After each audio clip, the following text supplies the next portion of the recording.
there, it's Michelle Caruana from Play Cafe Academy and Profitable Play.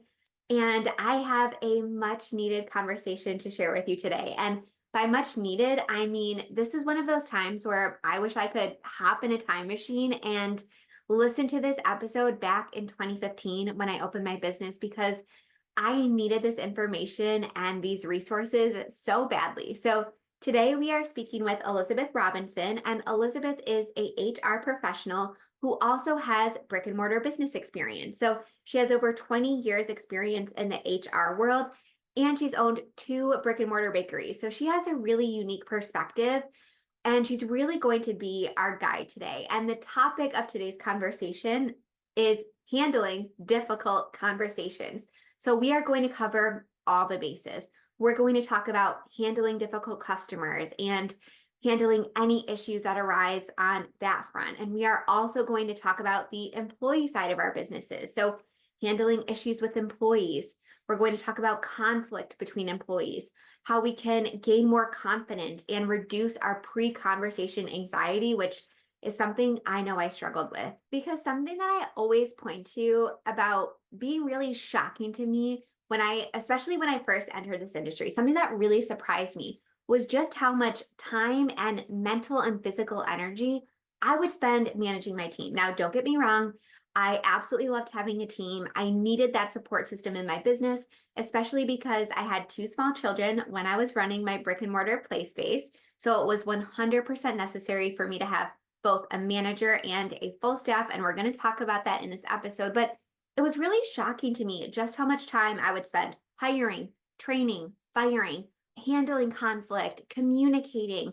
It was just so much. It felt like I was spending 100% of my time managing my team and like 0% of my time actually running my business and innovating and being creative. So again, I wish I could put myself in a time machine and listen to this conversation back in 2015, because it would have saved me so much stress, so much heartache, and all of those negative consequences that, again, we're going to dive into in this video. Something that we talk a lot about in this conversation is how sometimes entrepreneurs and business owners like ourselves, we can just be so emotionally attached to our businesses that it can really cloud our judgment, and it can make us react really emotionally and really defensively to both our customers and our employees. And it can just lead to a lot of negative consequences and outcomes. So again, Elisabeth is going to give us some really practical strategies about how we can avoid all of that negativity, approach things from a more neutral perspective,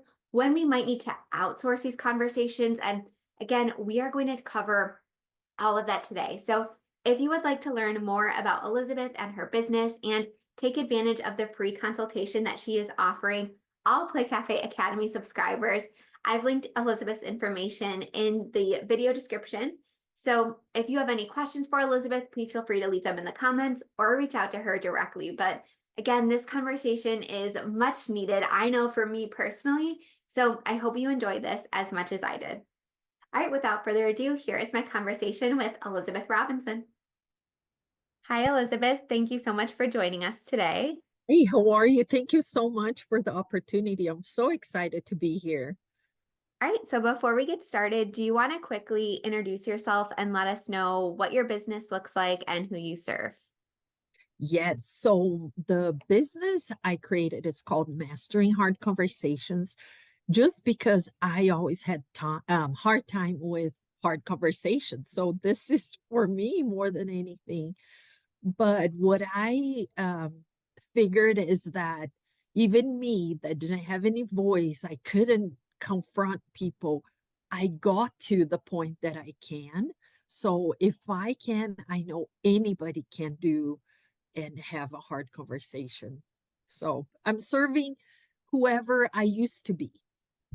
Awesome. I love that. So I know we talked a little bit about your background in the introduction of this episode, but do you want to give a little bit of an overview on your background in human resources? And I know you mentioned you are also a brick and mortar business owner, so that is really cool. So do you want to talk a little bit about how you got to this point?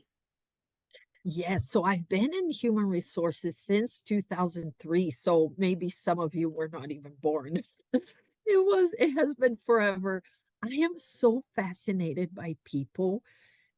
We all have our stories, right? And why we react a certain way. If we know each person's story, I think it makes sense why we react the way we do.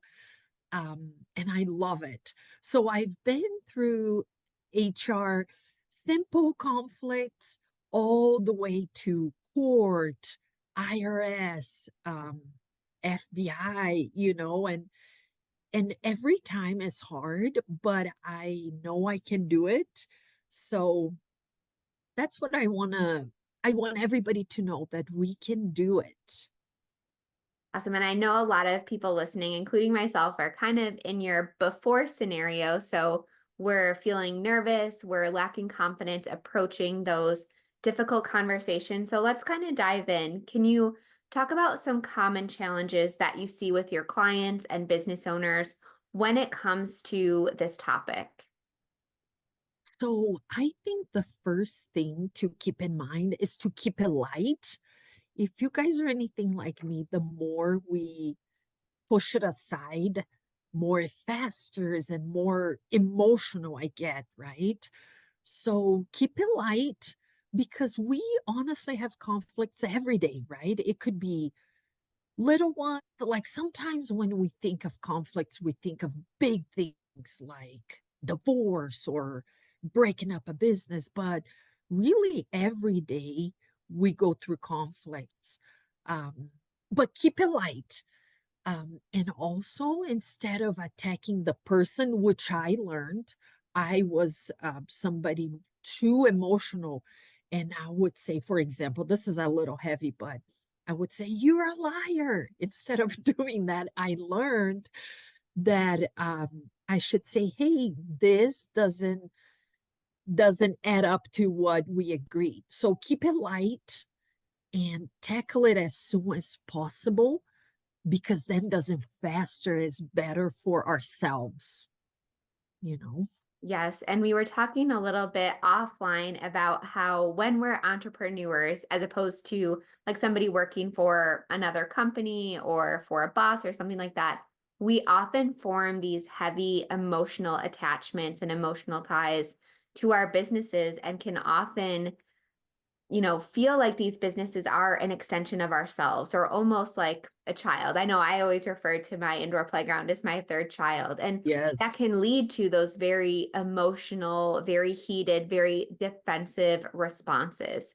So I love the idea of keeping it light and kind of sticking to the facts. Is that what you were kind of alluding to with that? Yes. Yes. So, like we were talking offline, I used to own two bakeries, two cupcake business. So cupcake is happy, right? There's nothing sad about it. But I actually had a person call and order 100 cupcakes, which we were like, yes. Small businesses, like for me at least, it was so hard. Everything was a lot of money. I didn't have a big revenue. So it was hard and it was very emotional for me. So this lady called and said, I ordered, but I'm not going to come and pick them up. The lady that took my order was so rude to me that I doubled my order just to stick to you guys. And I was like, oh, I paid overtime. I paid for ingredients. Now I'm like, oh, what am I going to do? I was in a tough spot. And then I thought, no problem. The cupcakes are fresh. We can put them out. Let's try to sell them somehow. And so the lady came to the store. I didn't know that. I happened to be the cashier at that time. And she's like, I'm the lady that called. And I said, so tell me what happened. Thank you for coming in. First of all, she could have not even told me anything. But she's like, oh, the lady was so rude. And I found out who it was. And I'm like, I'm so sorry. It's on me. I'm going to train my employees better. And then I said, but you know what? This is really hard for me. I paid overtime. I paid work, right? Workforce ingredients. I'm like, this is going to put me in a tough spot. So I feel like we can acknowledge if we're wrong. but also be sincere, completely honest, and say, hey, listen, this is going to hurt me. What can we do here to? So I asked the lady, will you pay half? I'm still going to lose money, but at least it's going to put me in a better spot. And she was thinking, she was very mad, which I don't want anybody to feel like that, right? As owners, we want everybody to come, feel welcome, belonging, and happy. So the guy behind her, I was being very quiet and not making a scene, but the guy behind the lady said, hey, I'm happy to pay full price because I also own a small business. And the lady said, oh, wait a second, I'll pay. So it was a good outcome, but sometimes it doesn't turn out that way. I think the the best thing is to be completely truthful, and you can be honest, but try to keep your emotions in control because that gets the best of us. We say things we don't mean. I know by experience. And and if, for example, if things go sideways, you yell or you call somebody a name, if you learn from it, it's a win. Like be graceful to yourself. Don't be so hard because that graceful, that gracefulness we have towards ourselves will extend to others. And then we're in a better place, if that makes sense. Yeah, absolutely. And I love how you mentioned that there can be a middle ground, right? We don't have to be 100% perfect, polished professional. We can still be honest about, what situation this conflict is creating. We can, lean into the fact that we are a small business and we can have these personal one-on-one conversations as the owner or as the manager with the customer, but we're still keeping it factual, even though we are personal, right? You're saying, hey, this is putting me in a really bad spot, and there's still room for compromise. So I really like that example because you could have said, you could have banned her from your business forever. You could have completely jumped on the defensive. And I love how you dug deeper to learn more about the root cause of the issue. So you figured out who that employee was, why they were so upset. Can you talk a little bit, because I know this is something that a lot of people listening can relate to.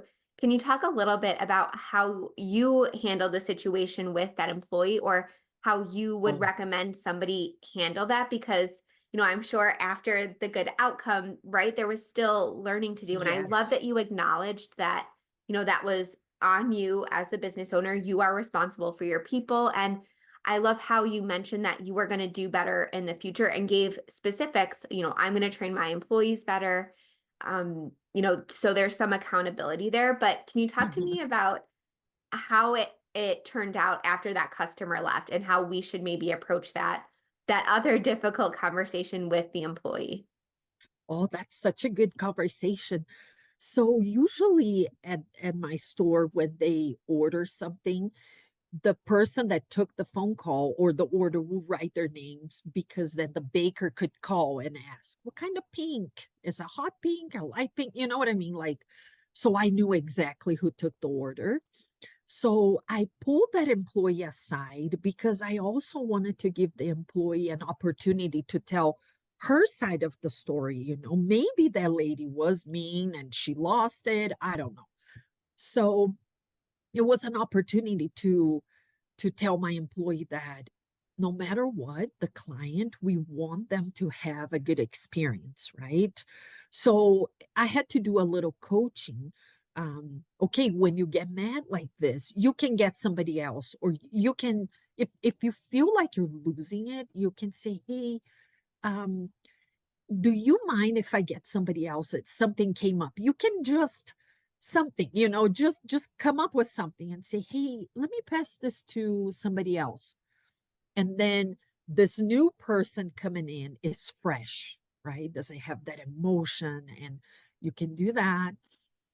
Or you can say, I'm sorry you feel this way. And most people that are mad, they want to be heard and validated, right? So I talked to the employee and I coached the employee, and also had a team meeting. I didn't have a lot of employees. I had about 10 employees. So it was easy to gather everybody and just say, hey, this happened today. How do you guys feel like we could have handled this differently?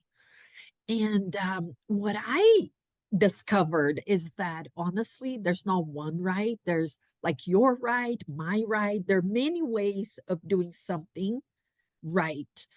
Um, and then, but keep it light, that employee, they didn't know. They didn't do it on purpose. You know what I mean? So just steer them in the right direction. And and I feel like human beings are so smart, like especially entrepreneurs. We know if somebody's being malicious or if somebody's lying to us. So trust your gut. If the employee is not good, it's really hurting your business, then have another strategy, Maybe it's time to replace that person. We want people that truly love our business and are the best at our business. So I think you will be able to see that because it's your business. You'll be able to tell if the person is a good employee or not. And trust your gut. Do the best to coach them and bring them to the place you want them to be. You know.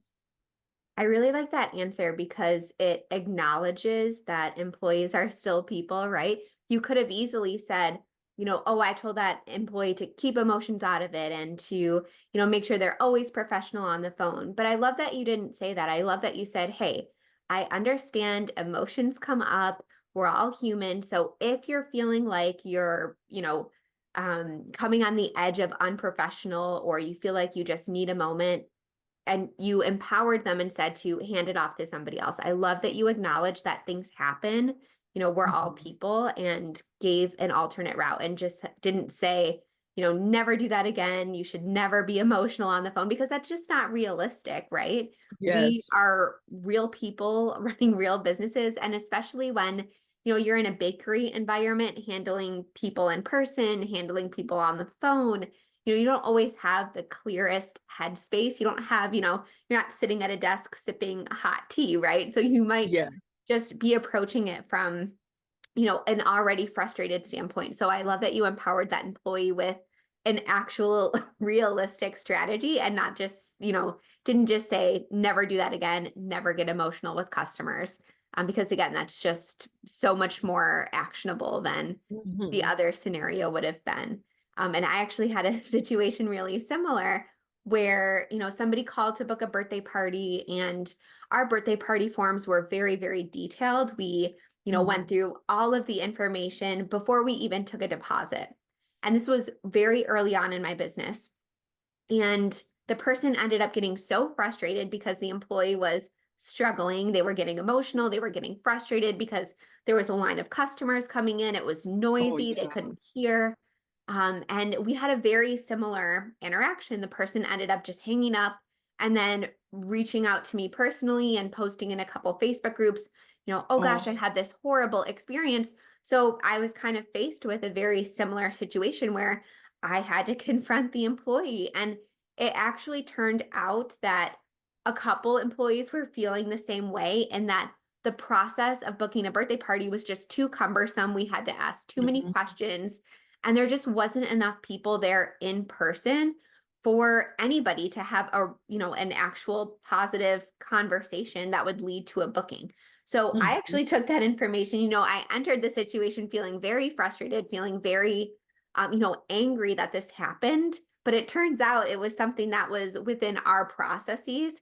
And I took their feedback. I said, oh, I didn't realize, just how long it takes because when you're creating these forms, Yes. you're sitting at a desk, you're typing really fast and, you know, the answers to all the questions. So in your mind, it feels like the process is much quicker. So the employees kind of all felt the same, but apparently they were just, not feeling like they could bring it up to me. So I'm so glad that it happened because Uh-huh. it completely changed our process. Instead, we took the deposit right away, and then there was a follow-up process that we did via email, or I could do it as the owner at a later time when there wasn't a line of customers, when we were closed for the day. We weren't, accepting new customers. So that's just another example of, I had to own up to that customer. And I said, you know what? Our process actually needed a lot of work. That was completely my fault. This is how we ended up changing it. And she completely understood and she appreciated that we actually, I mean, within a couple of days, put into action what we promised. So she could actually see that her feedback made a difference. She ended up deleting the post and she ended up going through that booking process a couple of days later with, the new and improved version. So as you said, it could be something within our business. It could be something within our training. So I'm really glad that you brought that up. That is so awesome. And that happens all the time. We're growing, we're learning. I'm so glad you got the opportunity to change your process. Yeah, that's awesome.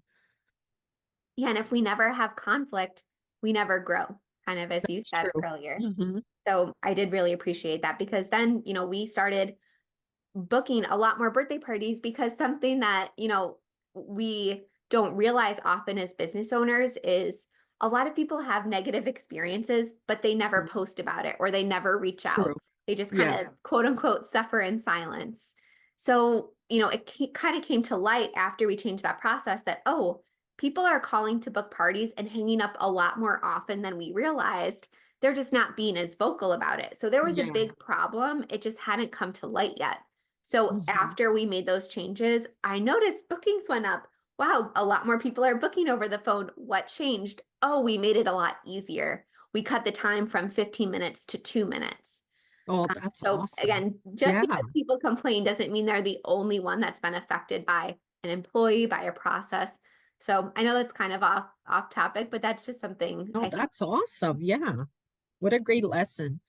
Yeah, so kind of pivoting.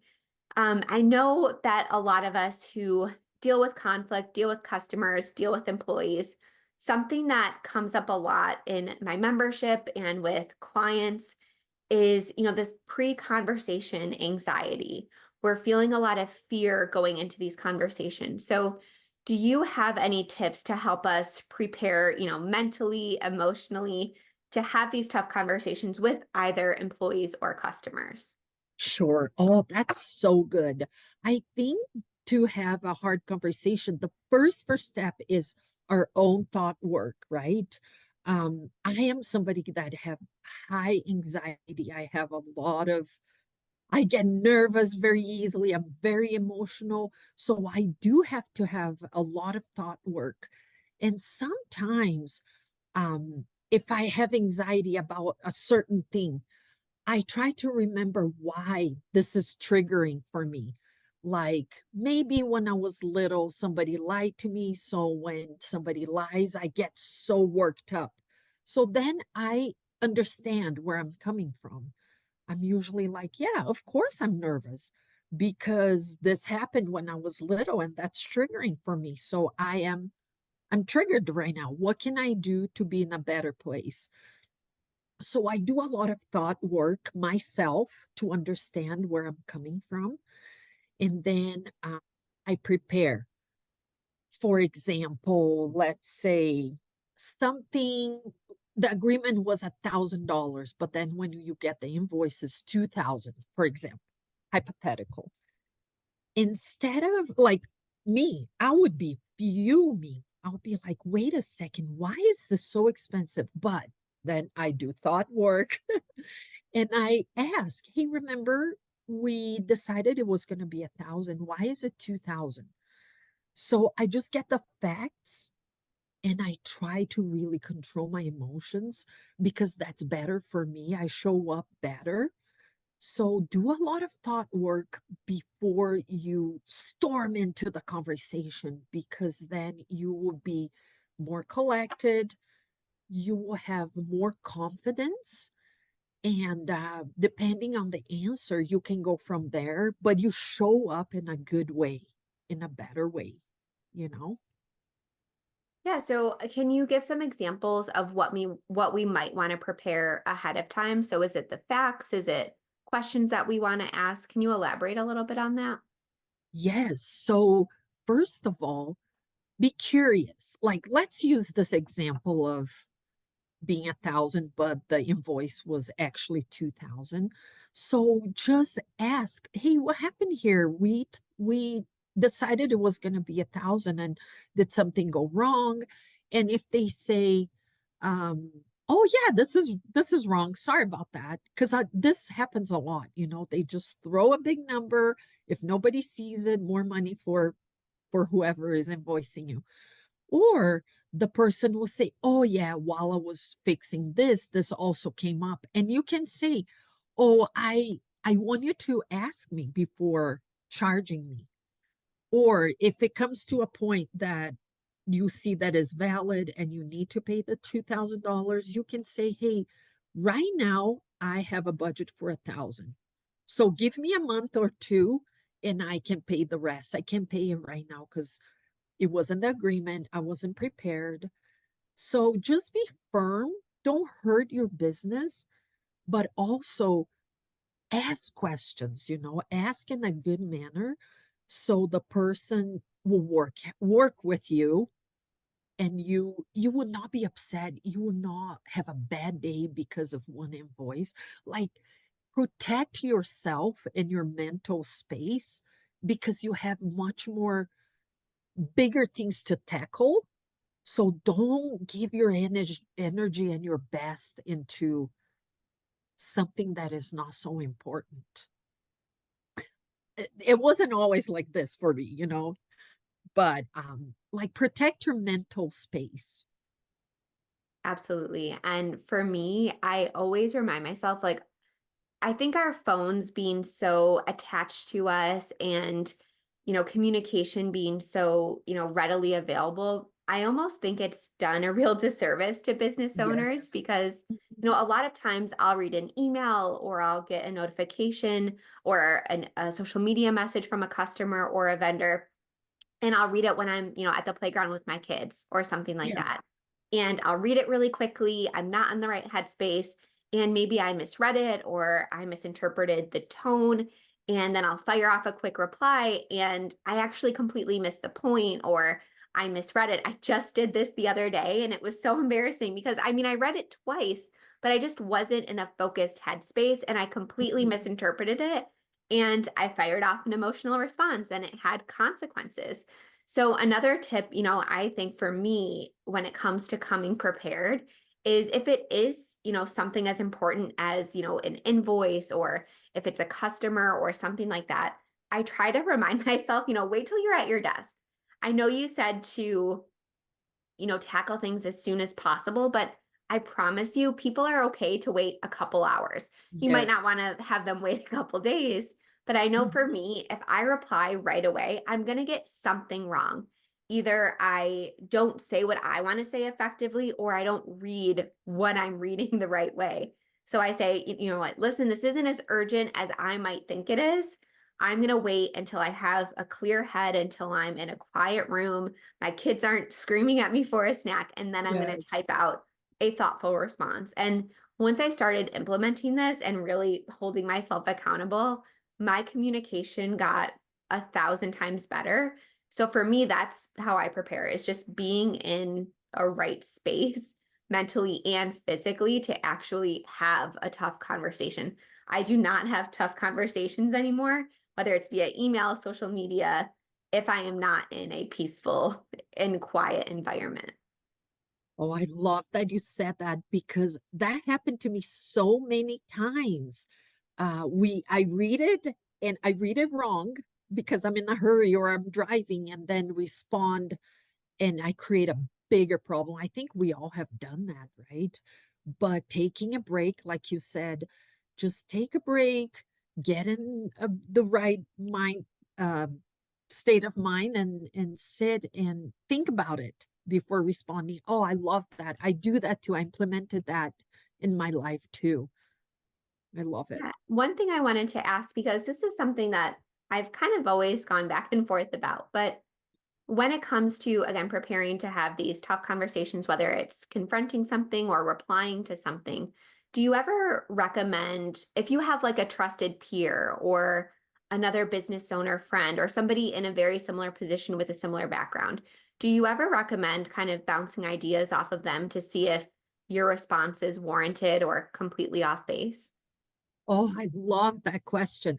Yes, I do that all the time, actually. If you have somebody you can trust and you can be completely honest, you can kind of role play almost, and you can say, hey, this happened. This is how I'm going to answer. Does it make sense? How do I come across? Am I too harsh?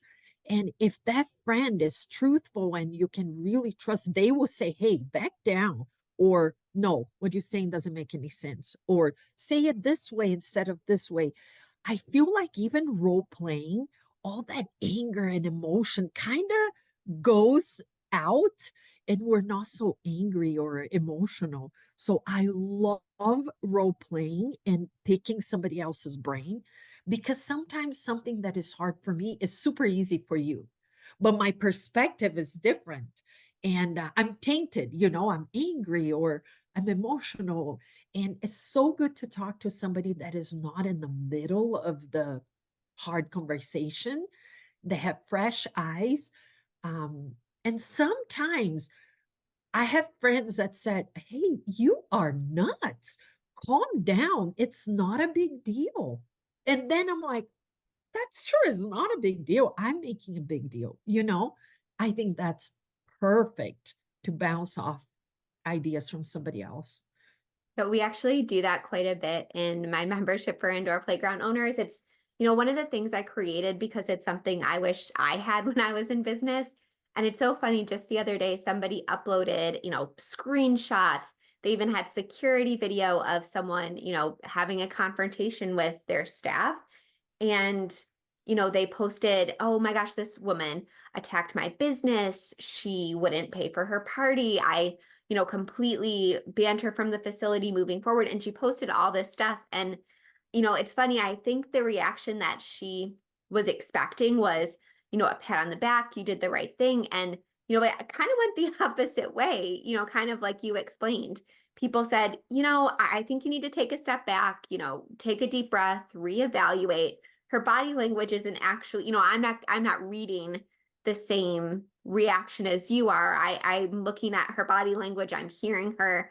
And I think maybe you could have handled it this way instead of this way. I'm reading her email. That sounds like constructive criticism. It sounds like a really valid point she brought up. And it completely changed the trajectory that this person took with that customer. And she was able to, again, take a step back. She waited until she wasn't in person with that person. She apologized via email. And it all kind of comes back to that emotional attachment we often have with our businesses. When we Yeah. get this criticism, when we get very harsh feedback, even if it's constructive, we can't always see it that way, especially in the moment. Because Mhm. when you're having a face-to-face conversation, you don't get the luxury of waiting till you take a deep breath, waiting until you're Yeah. at your desk with your hot tea, right? You have Yes. to you have to really regulate your emotions. And that's something that I think a lot of us really struggle with. But that was an example of something that she shared it with us thinking it was going to go one way, it went the other way, but it ended up really helping her. And as you mentioned, now she knows in the future, like, hey, maybe I'm not the best person to handle in-person confrontation. Maybe I need to have a manager handle it who isn't quite so emotional, who isn't as emotionally or even financially invested in the business, who is more neutral. So even though it was kind of a tough learning lesson for her, I think it really, really helped her grow because, especially because she's a brand new owner. Oh, yeah. Yeah. Um, I'm so glad you said that, because sometimes the conversation goes sideways, right? Not every outcome is great. And if you need to take a break, I think it's completely fine to just say, hey, we're not in a good space right now. Let's take a break. Can we meet this afternoon if you have that luxury? Or can we meet tomorrow? I have done that. Sometimes I am just so mad that I can't think straight. And I have asked, hey, can we meet again? Um, I'm not in a good place right now. I think it's okay to do that too, if you need to. Yeah. And just because I'm curious, do you usually find that people have better communication and more productive conversations in person or in writing? I think it depends on the person. Some people prefer to write, and if you do prefer to write, I think it's completely okay, but be honest and not attacking, because when we read is it's different. We read the tone we want to read, right? Sometimes the tone it's misinterpreted. I feel like face to face is better, but sometimes we can't. We have so much anxiety.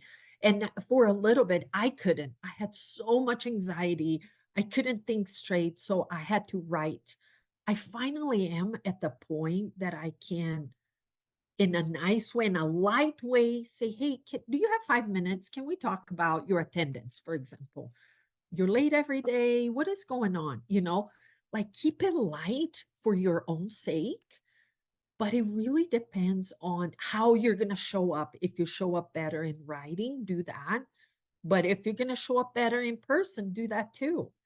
Or phone, some people are very good on the phone. Whatever works best for you. Yeah, I think it's important to kind of take inventory once we've been in business a little bit and see what's best. I know for me, I come across better in writing, especially Mhm. because I had two little kids at the time. So I just felt very overwhelmed all the time. And a lot of times Yes. that came out in person more than in writing. So I knew, okay, I'm not great in person right now. I'm at a season in my life where I'm just more emotional than normal, and it's not just overwhelm, it's also hormones, right? It's a lot of stuff that we Yes. as women Yes. deal with. So, Mhm. but I also knew it wasn't realistic to say, okay, I'm never going to talk to customers in person, right? So I knew I had to hire a manager. And that was one of the best things I did for my business because in person, she was the go to. And if she wasn't there, there was kind of a second in command that would at least maybe not handle the situation entirely on the spot, but at least give them next steps, give them my contact Yes. information, give them my email address. And I think that's a big mistake a lot of business owners make is, okay, they understand that maybe this is their best way to communicate, whatever that may be, whether it's in person or on the phone or in writing, but then they don't put anything in place to actually implement it and Oh, prevent yes. those issues. So for me, I had to hire a manager. It was just something that was 100% necessary, or I was going Mhm. to be, one of those business owners that made the news for, making Yes. those snarky Uh-huh. replies. And I So, completely yeah. understand. I'm so glad you said that because I was better at writing when my kids were little too. And same thing, I was so busy and I just wanted to get it over with. And sometimes I came across wrong. So now I feel like we do have phases in our lives. And finally, now that my kids are older, I'm in a different phase of life that I can confront somebody because I do understand how they feel because I was in that point at some time, and life changes. If today you can't confront somebody, maybe tomorrow you will. So don't be hard on yourself, be graceful, and our skills always improve if we want to. I love that. So, kind of, I know we've been talking a lot about interactions with customers, but kind of going back to our interactions with our employees, something that you alluded to earlier in the conversation that I kept meaning to come back to was, those employees who are doing okay, but, we're Mm, not, there's something missing. We're not sure if they're being malicious or if they're just being, if they're just overwhelmed, or again, maybe there's something in our processes. This is something that comes up all the time where we're kind of mm, living in that gray area and we need to learn more. We need to, figure out what to do. We need to give ourselves enough information to make a decision whether to keep or whether to, let this person go and have this mhm. person move on. Are there any kind of frameworks or things that you recommend to your clients when it comes to approaching that specific situation? Yes. So, as human resources right now, we have 400 employees and we have 200 temporary employees. So, about 600. And there's always star employees and the employees that just don't want to be there, right? and First thing, document, document, document. Like as human resources, I always think if I go to court, you know, Is it a she said, or do I have something to present? So let's say an employee, before you fire the employee, you need to build a case. So first you talk to the employee and just say, let's pretend attendance, right? So you can approach the employee and just say, hey, the agreement was for you to be here at 8, but you're coming at 9. So what is going on? Do you need to change your schedule? Like, try to work it out. So you guys talk and then follow up with an email, because email will protect you in court and is a documentation. You can just say, thank you for your time today. We decided that you're gonna continue with your schedule at 8 o'clock. Thank you.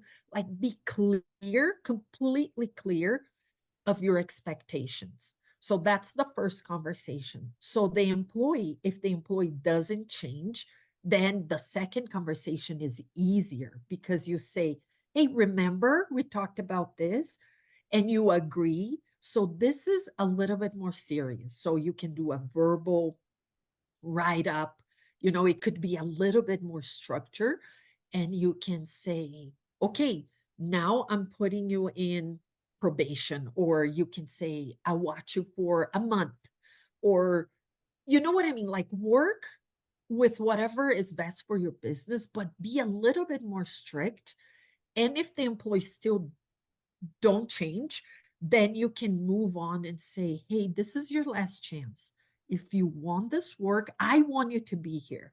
If you want to, you need to make this work.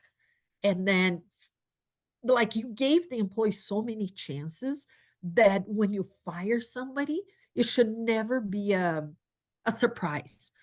So the employee should know it's coming. And then when you're ready to fire somebody, you say, hey, we tried and it just didn't work out. I wish you the best. And thank you. And today's your last day. You know what I mean? So make it light, just work with the employee. It should never be a surprise. But just think, if we go to court, do I have everything lined up? So that's what we do. Yeah, and I think that documentation principle can apply to customers as well.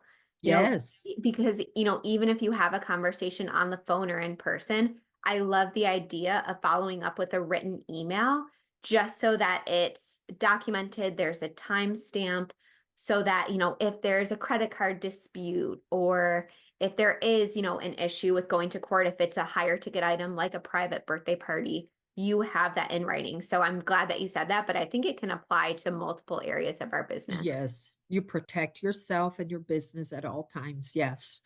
And I think I know the answer to this, but I'm going to ask it anyways because I know a lot of people watching and listening haven't implemented this.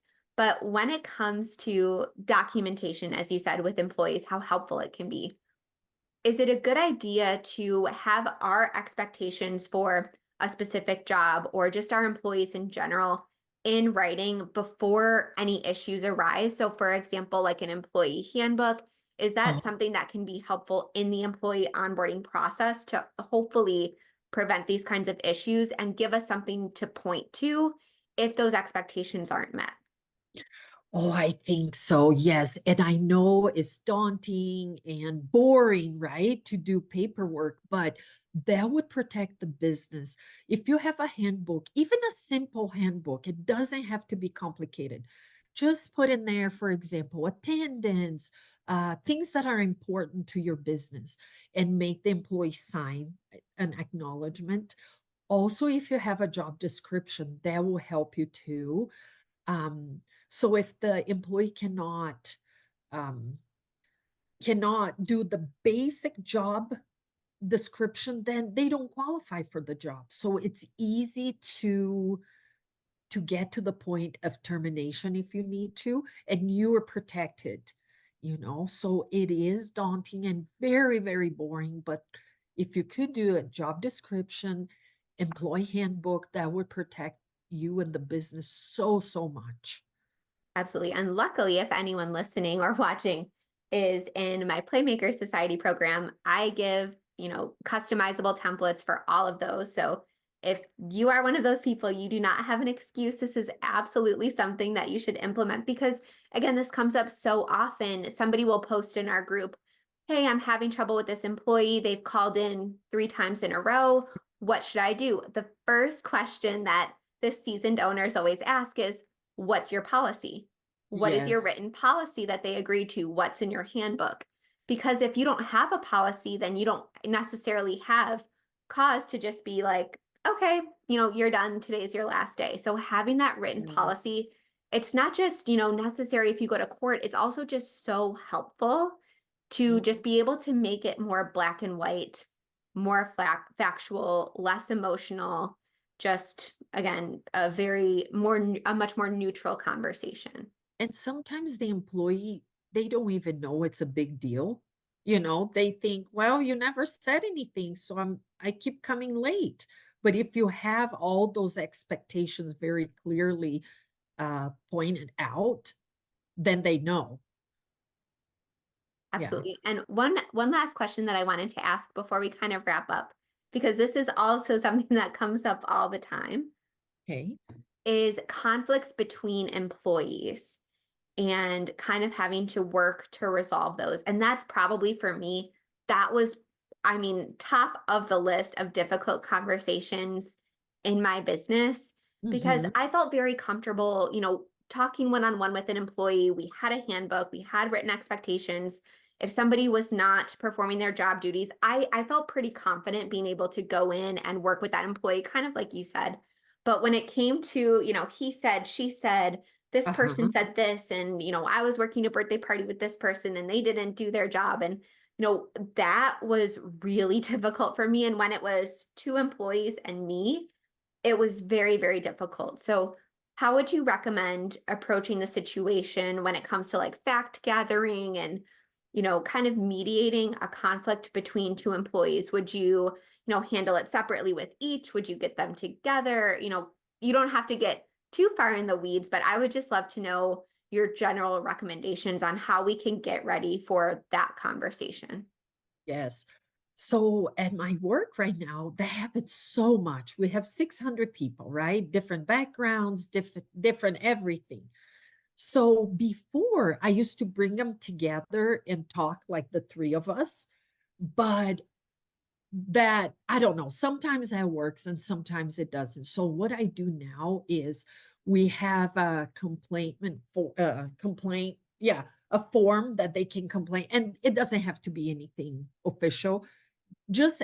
What I've been doing is asking both of them, just write down what happened, your perspective, write it down, and then I read both, and then I bring them both. Because if they're changing the story after they have written the statement, then I would know who's lying. So that's what I've been doing. I make him write, bring it to me. So then, and also I buy some time, you know, I read and then I bring them together and then we come to a solution together. Usually I ask, what do you think is the best way? What do you think is the best way to handle this? So we are all participating and coming together with a solution so they have more skin in the game. Um, but I have been doing that, make them write just to get more time and also that um, emotional feeling that they are feeling. They get to write and put that in writing so they're not so mad when they come to me. But whatever works best for the business, and for you, honestly. Yeah. I think that's so smart because getting that emotion out in the writing and just having time often will again lead to everything being taken down a couple notches. Yes. They have time to go home and reflect and maybe vent to their friend or partner or something and Mhm. get a different perspective. So I love that it buys you time, and I love that it again keeps that paper trail, keeps that documentation so that if a problem arises with maybe one of those employees again, and a very similar form comes in, then you might be like, okay, multiple people now are having the same issues with the same employee. It gives Yeah. you more, I don't like to use the word, ammunition. That's not the word I want to use, but it gives you more documentation to then have a Yes. one-on-one with that employee and saying, you don't have to always disclose names, but we're getting feedback from multiple people now about the same issue. And for Mhm. me, I just, if I could sum this conversation up in one word, it would probably be documentation, because a lot Yes. of people underestimate it and they think, again, it's daunting, it's overkill, but it's so helpful in so many different ways, both with customers and employees, because again, it Mhm. removes the emotion out of it. It makes it black and white. It feels much less subjective and much less like they're being attacked, because it's, I have it right here. It's not, no, I'm not forming an opinion, I'm asking you. And yeah, I'm so glad that you said that you ask them what they think their solution would be, because a lot of times, exactly what you said about customers, if someone's angry or if someone's having a conflict, they often just want to feel heard and validated. So sometimes just you asking them what they think the solution would be can make them feel very valued and very appreciated. And it can make them feel like this whole thing that they're having to go through with the writing and bringing them together, it's not a waste of time, right? Their voice is being Yeah. heard. Mhm. And you as the business, I know you're HR, but pretending you're the business owner in this situation, you care enough to take the time out of your day to do this, and their feedback is important to you. So I think Yes. doing something similar, whether it's a customer conflict between members or an employee conflict, I think that's so smart to kind of flip it back and not just say this is our policy, this is what we do, but ask them for feedback. I think that's so smart. Yeah. And business owners are so smart. Like you need to know that you're very smart. Just trust your gut, you know, and yeah, protect your business. All right, so this was such a great conversation. I feel like I used you as like a personal coach Thank you. to deal with Oh, my I own love it. employees. So it was so helpful for me. I hope it was just as helpful for everybody listening. But if we want to learn more about you and your business, where can we go to do that? So my website is masteringhardconversations.com, or and there's a freebie there. I want everybody to get it. 5 easy steps to mastering hard conversations. And I am also doing a 20-minute free consultation so we can dive in and talk about your specific problem. And also on Instagram, you can find me at Hard Conversations 2.0. I would love to hear from anybody that like situations and things that if you are comfortable enough to share with me, I would love to hear and help if I can. Um, I love meeting people and this is my life, so I love it. Thank you so much for having me. All right, well, thank you so much. It was such a pleasure, and I learned so much.